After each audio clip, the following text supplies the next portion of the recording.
Nung nakaraan, tinalakay natin ang pagiging bansang insular ng Pilipinas na kung saan tumutukoy ito sa mga katubigang nakapaligid sa bansa. Ngayong araw, maghahatid ako sa inyo ng panibagong aralin. Handa na ba kayo sa panibagong aralin natin ngayon? Nagagalak ako ngayon dahil tiyak kong marami na naman kayong matututunan. Ang pag-aaralan natin ay tungkol sa mga pangunahing anyong lupa at anyong tubig sa bansa. Siguro naman meron kayong ideya tungkol sa mga ito. Pero bago tayo magpatuloy, magbalik-aral muna tayo mga bata. Narito ang ilan sa mga katanungan. Unang tanong, ito ang pinakadulong pulo ng bansa sa gawing hilaga. A. Yami, B. Salwag, C. Sulu, D. Batanes. Mahusay mga bata, ang tamang sagot ay Yami. Ikalawang tanong, ito ang pinakadulong pulo sa gawing timog ng bansa. A. Sulu, B. Batanes, C. Yami, D. Salwag. Magaling! Salwag ang tamang sagot. Ikatlong tanong. Ito ay dagat sa gawing silangan ng bansa.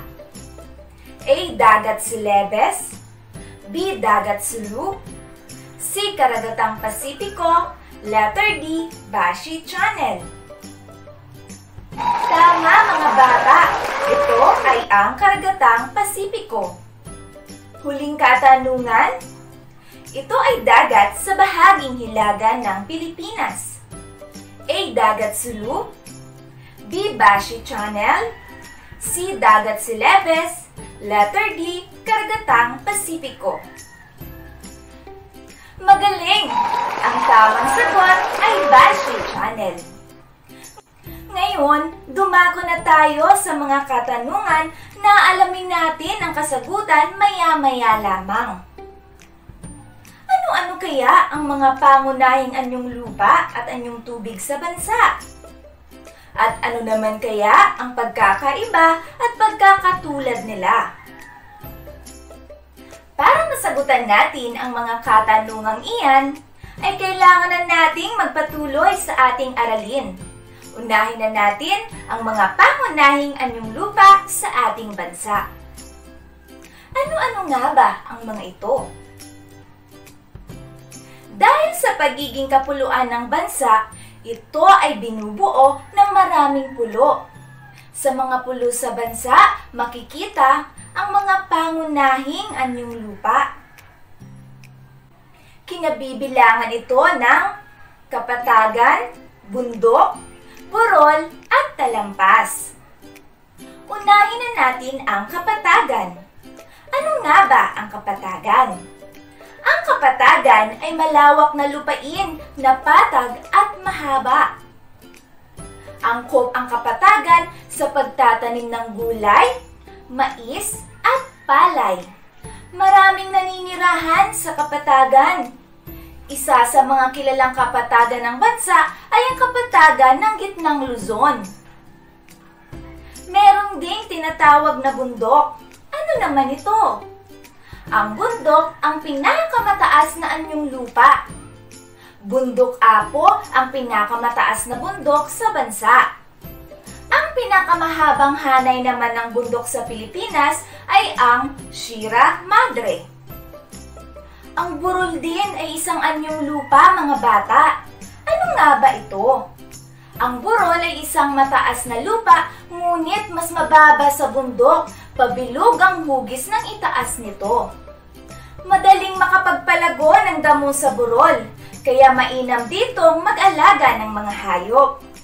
Pinakatanyag sa mga burol sa bansa ang tinatawag na Chocolate Hills. Matatagpuan ito sa Carmen, Bohol. At kasama din sa mga anyong lupa ang talampas. Ang talampas ay mataas na bahaging lupa, ngunit patag ang ibabaw nito. Ang lungsod ng Baguio ng Benguet ang pinakatangyag na talampas sa bansa. Malawak din ang mga talampas sa Lanao at Bukidnon sa Mindanao. Iba pang mga anyong lupa ay ang bulkan at lambak. May kapakinabangan din ang mga anyong lupang ito, mga bata. Ang bulkan ay katulad din ng bundok. Ang pagkakaiba lamang ay ang bunganga ng tuktok nito. May panahon na nagiging aktibo ang isang bulkan at ito ay pumuputok. Kumukulong putik, abo, lahar at malalaking bato ang ibinubuga ng bulkan. Ang bulkang Mayon ang pinakatanyag sa mga bulkan sa Pilipinas. Ito ay may halos perpektong kono. Matatagpuan naman ito sa Albay, Bicol. Matatagpuan naman sa Zambales ang bulkang Pinatubo na may taas na 1,770 metro.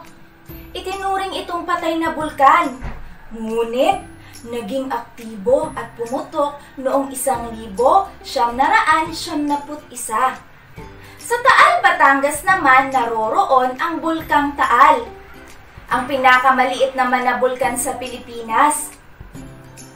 Dumako naman tayo sa lambak. Ang lambak ay patag na lupa sa pagitan ng mga bundok. Ang lambak ng Cagayan sa Hilagang Luzon ay isang halimbawa nito. Ito rin ang pinakamalaking lambak sa Pilipinas. Tinagurian namang palabigasan ng Mindanao ang lambak ng Cotabato. Ang lambak ng Trinidad naman sa Benguet, ang tanyag na taniman ng gulay sa bansa. Mainam ang pagtatanim ng tubo at bulak sa lambak Coronadal dahil magaspang napasigan ang lupa nito. Ayan mga bata, ito ang mga anyong lupa na nabanggit ko. Nariyan ang kapatagan, bundok, burol, talampas, bulkan at lambak. Dumako na tayo sa mga anyong tubig na matatagpuan sa bansang Pilipinas. Ang Pilipinas ay isang lugar na napaliligiran ng tubig. Kaya naman sagana tayo sa iba't ibang mga anyo nito. Meron ba kayong mga alam na mga anyong tubig? Kung meron, atin na muling talakayin ang mga ito. Unahin na natin ang karagatan. Ang karagatan, ito ang pinakamalalim, pinakamalawak at pinakamalaki sa lahat ng anyong tubig. Ang bansa natin ay malapit sa karagatang Pasipiko na matatagpuan sa dakong silangan ng Pilipinas. Ang karagatang Pasipiko ay daanan ng malalaking barko. Dumako naman tayo sa dagat. Ang dagat ay bahagi ng karagatan. Narito ang mga nakapaligid na dagat sa ating kapuluan. Sa bahaging kanluran ay ang dagat kanlurang Pilipinas. Sa bahaging timog naman, nariyan ang dagat Celebes, dagat Pilipinas at dagat Mindanao. Ang dagat Visayas naman ay nasa pagitan ng mga pulo. Sa pagitan naman ng Palawan at Mindoro, makikita ang dagat Sulu. Ito ang pinakamalaking dagat sa loob ng kapuluan. Alam niyo rin ba ang Luok? Ang Luok ay isa ring anyong tubig. Ang Luok ay isang bahagi ng dagat na nakapaloob sa baybayin nito. Ang Luok ng Maynila ay itinuturing na pinakamahusay na daungan sa dulong silangan. Dito dumadaong ang mga barkong pampasahero at pangkargamento o mga produkto na galing pa sa iba't ibang bansa. Meron ding tinatawag na gulpo. Ang gulpo ay tulad ng Luok na halos naliligid din ng lupa. Ito ay bahagi rin ng karagatan na karaniwang nasa bukana ng dagat. Ang mga halimbawa nito ay ang gulpo ng Lingayen sa Pangasinan, Gulpo ng Albay,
limamputsiyam na lawa sa ating bansa.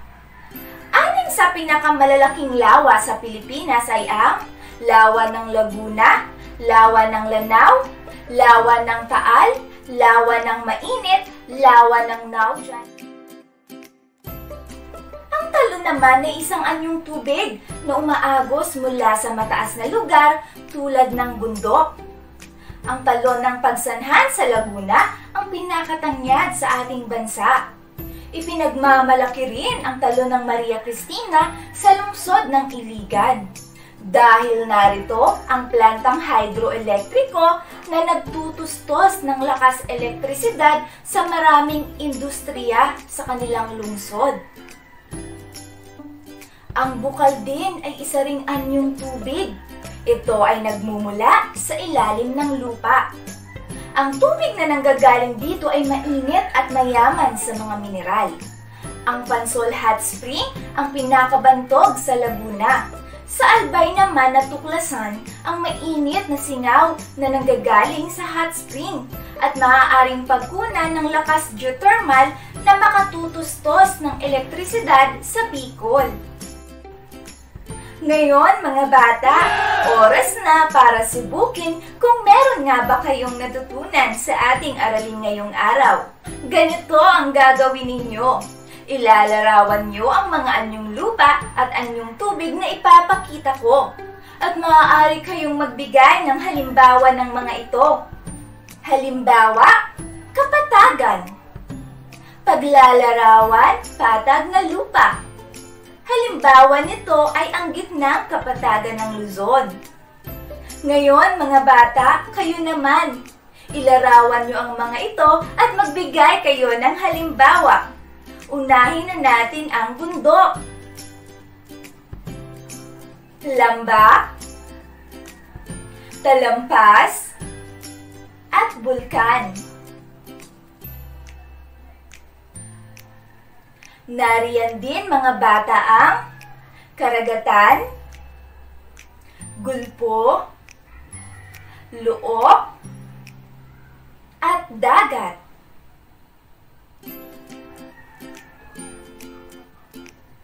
Muli mga bata, uulitin ko ha. Ilalarawan nyo at magbibigay kayo ng ilang halimbawa nito. Bundok, lambak, talampas, bulkan. Nariyan din ang karagatan, gulpo, luok, at dagat. Tignan nyo sa larawan na ipapakita ko kung tama ba ang inyong mga sagot.